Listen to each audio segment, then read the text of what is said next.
जय जिनेन्द्र साथियों, आज हम पढ़ने जा रहे हैं मंगलाचरण। तो आइएगा सभी लोग हाथ जोड़ें, मंगलाचरण करते हैं। तीन भुवन में सार, वीतरागी विज्ञानता, शिव स्वरूप शिवकार, नमोति योग समाहिकी। मंगलाचरण किया तो मंगलाचरण का अर्थ जानते हैं। तीन भुवन में सार, कि तीन भुवन ऊर्ध्वलोक, मध्यलोक और अधोलोक, इन तीनों भुवन का जो सार है वह है वीतरागता। वीतरागता और वह वीतरागता के माध्यम से क्या प्राप्त होता है? तो कहा विज्ञानता, केवल ज्ञान प्राप्त होता है। कहा तीनों लोगों का यदि कोई सार है वह वीतराग विज्ञानता है। वीतराग विज्ञानता क्यों है? तो कहा शिव स्वरूप शिवकार। शिव स्वरूप माने क्या? कि आनंद। शिव का माने होता है आनंद रूप, आनंद स्वरूप। स्वरूप माने रूप, कि आनंद रूप है। शिवकार, मोक्ष को देने वाला है, कि जिसको केवल ज्ञान प्राप्त हो जाता है, जिसको वितरागता प्राप्त हो जाती है, निश्चित रूप से वो आनंद का अनुभव करता है। फिर कहा नमो माने नमस्कार करता हूं। त्रियोग, तीनों योग से। त्रियोग माने क्या? मन, वचन और काय, तीनों योग से मैं नमस्कार समाहिकई, अर्थात तीनों को संभाल कर अच्छी तरह से, समाहिकई माने संभाल कर अच्छी तरह से नमस्कार करता हूं। एक बार सामान्यता अर्थ देखेंगे। तीनों लोकों में यदि कोई सारभूत वस्तु है वह है वीतराग विज्ञानता। उस वीतराग विज्ञानता से आनंद की प्राप्ति होती है और वह मोक्ष को देने वाला है। इसलिए मैं मन, वचन, काय तीनों योग से नमस्कार करता हूं। आ गया होगा अर्थ समझ में। अब एक एक शब्द पर व्याख्या करें, उससे पूर्व एक शब्द जानेंगे कि मंगलाचरण क्यों किया जाता है। तो मंगल किसे कहते हैं, पहले इसको समझते हैं। तो कहा जाता है कि जो पापों को गलाता हो, पुण्य को लाता हो, सबको सुखी बनाता हो, वह मंगल कहलाता है। जो वास्तविकता में पापों को गलाए, सुख को लाए और सबको सुखी बनाए, वही मंगल है। हाँ, कि हम भी यही चाहते हैं। और मंगला आचरण माने आचरण, कि जो ऐसा आचरण करेगा निश्चित रूप से वो सुखी होगा। ये है मंगलाचरण। मंगलाचरण चार कारणों से आचार्यवंतों ने कहा है। पहला कारण है नास्तित्व परिहारा, माने आचार्यवंतों ने प्रमाण की पुष्टि की है कि नास्तित्व परिहारा के माध्यम से जो वस्तु का कथन है उस वस्तु के कथन को उन्होंने रखा और प्रमाण की पुष्टि को किया। अर्थात पहला कथन हुआ नास्ति के परिहार के लिए, दूसरा हुआ शिष्टाचार का परिपालन करने के लिए, क्योंकि उनके जो गुरु थे, गुरु कौन थे? निर्ग्रंथ साधु थे। उन गुरुओं की शिष्टाचार का परिपालन किया कि मैंने उनके माध्यम से अपनी वाणी को जाना, इसलिए मैं आपको नमस्कार करता हूं। उन्होंने पूर्वाचार्यों का कथन ही अपने माध्यम से कहा। ये है शिष्टाचार, शिष्टाचार परिपालना। तीसरा है पुण्य प्राप्ति। पुण्य प्राप्ति के लिए भी मंगलाचरण किया जाता है कि अनुकूलता नहीं थी, प्रतिकूलताएं चल रही थी जीवन में, तो कहा चलो स्वाध्याय करते हैं। स्वाध्याय कैसे किया जाए? तो लिखने के माध्यम से स्वाध्याय किया जाए। ऐसा भी तो हो सकता है। अर्थात देखो, अशुभ से हटकर शुभ में आए, ये भी पुण्य प्राप्ति का कारण है। और चतुर्थ कहा कार्य की निर्विघ्न समाप्ति, इसके लिए भी मंगलाचरण किया जाता है। ये चार कारण यहाँ पर बताएं। नास्तित्व परिहारा, शिष्टाचार परिपालनम, पुण्य प्राप्ति और कार्य की निर्विघ्न समाप्ति, इन चार कारण से मंगलाचरण किया जाता है। तीन लोक क्या हैं? आपके मन में क्वेश्चन होगा, तीन लोक आया था, तीन लोक कौन कौन से हैं? एक होता है ऊर्ध्वलोक, जहां पर देव आदि रहते हैं। मध्यलोक, जहां पर देव मनुष्य आदि रहते हैं। और एक होता है अधोलोक, जहां पर कौन रहता है, जहां पर नारकी और भवनवासी आदि जो निकृष्ट जाति के देव होते हैं वह रहते हैं। देखो तीन हो गए, ऊर्ध्वलोक, मध्यलोक और अधोलोक। इन तीनों लोकों में जो सारभूत वस्तु है, अभी आप एक चित्र देख रहे होंगे यहाँ पर, उस चित्र में देखो एक दिया है कि मथानी को दिया है, वो क्या कर रहे हैं, उस मथानी को चला रहा है, उससे मक्खन निकालने की कोशिश कर रहा है, क्योंकि दूध से छाछ और मक्खन की प्राप्ति ही उसके लिए सारभूत है। विद्यार्थी पूरी साल पढ़े और एग्जाम देने ना जाए, उसका परिणाम अच्छा ना आए, तो निश्चित रूप से उसका जो सारभूत वस्तु था वो निकलेगा क्या? नहीं निकलेगा। यदि सारभूत वस्तु यदि तीनों लोकों में है, वह है वीतराग विज्ञानता। वीतराग माने क्या?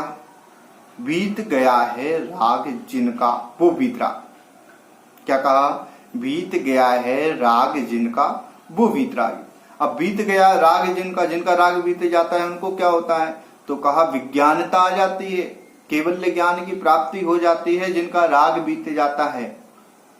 केवल्य ज्ञान से क्या होता है? तो कहा शिव स्वरूप आनंदभूत हो जाता है, आनंद की प्राप्ति होने लगती है। तो आनंद की प्राप्ति होगी, वो तो अभी भी हो रही। शिव का कि मोक्ष स्वरूप, मोक्ष को प्राप्त हो जाता है, माने वो सुख निरंतर सुख भाषित होता है, उसमें कोई परिवर्तन रंच मात्र नहीं होता। ये सांसारिक सुख ना होके ये तो अतीन्द्रिय सुख की प्राप्ति हो जाती है। इसलिए ऐसे अतीन्द्रिय सुख की प्राप्ति जिन्हें होती है, मैं उन्हें नमस्कार करता हूँ। देखो आचार्य भगवंत की या दौलत राम जी की सबसे बड़ी विशेषता इस मंगलाचरण में रही, उन्होंने किसी व्यक्ति विशेष को नमस्कार नहीं किया। यहाँ पर उन्होंने गुणों की प्रधानता को बताया कि वीतराग विज्ञानता, अर्थात ये गुण जिसमें पाए जाते हैं, मैं उन सभी को नमस्कार करता हूं। और नमस्कार करता हूं, गुणों को नमस्कार करता हूं, तो गुणी को तो वैसे ही नमस्कार हो जाएगा, माने जो उसमें गुण पाए जाते हैं उन्हें तो वैसे ही नमस्कार हो जाएगा। अर्थात यहाँ पर गुरुओं को वहां पर नमस्कार किया। फिर कहते हैं नमो योग समाय के, तीनों योग, मन योग, वचन योग, काय योग, इस रूप से तीन योग यहाँ पर बताए गए। इतनी बात हमने यहाँ पर की, एक बार सभी लोग बोलेंगे। तीन भुवन में सार वीतराग विज्ञानता, शिव स्वरूप शिवकार नमो योग समाहि की। फिर आता है जे त्रिभुवन में जीव अनंत, सुख चाहे दुख ते भयबंद, ताते दुखहारी सुखकार, कहीं सीख गुरु करुणा धार। इसका अर्थ क्या हुआ? तो देखो, जे त्रिभुवन में जीव अनंत, जे माने इस, त्रिभुवन माने तीनों लोकों में, जीव अनंत, जीव अनंत हैं कि इस तीनों लोक में जीव अनंत है। वो सभी क्या चाहते हैं? सुख चाहे दुख ते भयबंद, कि सुख चाहते हैं और दुख से डरते हैं। कि हम क्या चाहते हैं? हम सुख चाहते हैं और कोई दुख दे तो दुख से डरते हैं। इसलिए कहा जे त्रिभुवन में जीव अनंत, तीनों लोकों में जीव अनंत हैं, वही जभी जीव सुख चाहते हैं और दुख से डरते हैं। फिर आगे ही कहा ताते दुखहारी सुखकार। ताते माने इसलिए, दुखहारी, हारी माने हरण करना, दुख को हरण करने वाली, सुखकार, सुख को देने वाली, सुखकार आनंद को देने वाली। ताते दुखहारी सुखकार, दुख को हरने वाली और सुख को देने वाली। कहीं कहते हैं सीख, शिक्षा, गुरु माने जो परंपरा गुरु हैं, वो करुणाधार, करुणा करके हम पर कृपा करके श्री गुरु उपदेश कहते हैं। कैसा? दुख को हरने वाला और सुख को देने वाला। सबसे पहला मन में विकल्प होगा आपके, यहां पर एक शब्द आया जीव। जीव किसे कहते हैं? जीव का अर्थ होता है जो जानता है, देखता है, सुख दुख का अनुभव करता है, वही जीव कहलाता है। कि हम सुख दुख का अनुभव करते कि नहीं करते? हम जैसे अनंत जीव हैं, वृक्षों में भी जीव है, वृक्ष एक इंद्रिय जीव है, वो भी जीव है, उसमें भी वेदना पाई जाती है। फिर कहा जो ज्ञान दर्शन से युक्त होता हो उसे जीव कहते हैं। जीव कितने हैं? आप बताओ कितने हैं जीव? जीव अनंत हैं। अभी पढ़ा ना, जेति भुवन में जीव अनंत। हाँ, अनंत जीव किसे कहते हैं? अनंत माने क्या होता है? तो जिसका कभी अंत ना हो उसे कहते हैं अनंत। अनंत जीव कहाँ रहते हैं? अनंत जीव तीनों लोकों में ठस भरे हुए, निगोदिया जीव तो बिल्कुल ठसा ठस भरे हुए हैं। हाँ, उस अनंत जीवों में भी अनंत जीव ऐसे हैं जो बराबर चलायमान हैं। हाँ, फिर कहते हैं जीव क्या चाहता है और किससे डरता है? जीव सुख चाहता है और दुख से डरता है। तो श्री गुरु कौन सी विद्या को कहते हैं? दुख को हरने वाली और सुख को देने वाली विद्या को कहते हैं। श्री गुरु कैसे होते हैं? श्री गुरु जो होते हैं वो करुणावंत होते हैं। माँ का हृदय करुणा से युक्त होता है पुत्र के लिए। ऐसी जो श्री गुरु होते हैं वास्तव में वो भी करुणावंत होते हैं प्रत्येक जीव के लिए। जो कहा ना, प्रेम भाव हो सब जीवों से, गुड़ी जनों में हर्ष विभो, करुणा स्रोत बहे दुखियों पर। माने ये जो लाइन आती है, ये लाइन बताती है हमें मेरी भावना की समाधि भावना की, कि वास्तव में गुणियों के भाव कैसे चलते हैं। जो श्री गुरु होते हैं उनके भाव कैसे रहते हैं, अर्थात श्री गुरु के जैसे भाव हैं वैसे भाव हमारे अंदर भी आए और हम भी उस वास्तविक सुख को प्राप्त करें। यहाँ पर ये बताया गया है। यदि आपको वीडियो अच्छा लगा तो आप अन्य लोगों तक भेजें। इसलिए मैं कह रहा हूँ क्योंकि अन्य लोगों को अभी पता नहीं है क्लास लगती है या नहीं है, तो उनको भी आप प्रेषित करें जिससे आप प्रभावना का कार्य करेंगे। उन्हें कहें कि आप शेयर करें जिससे अन्य लोग भी इस वीडियो को देख पाएं। जय जिनेंद्र।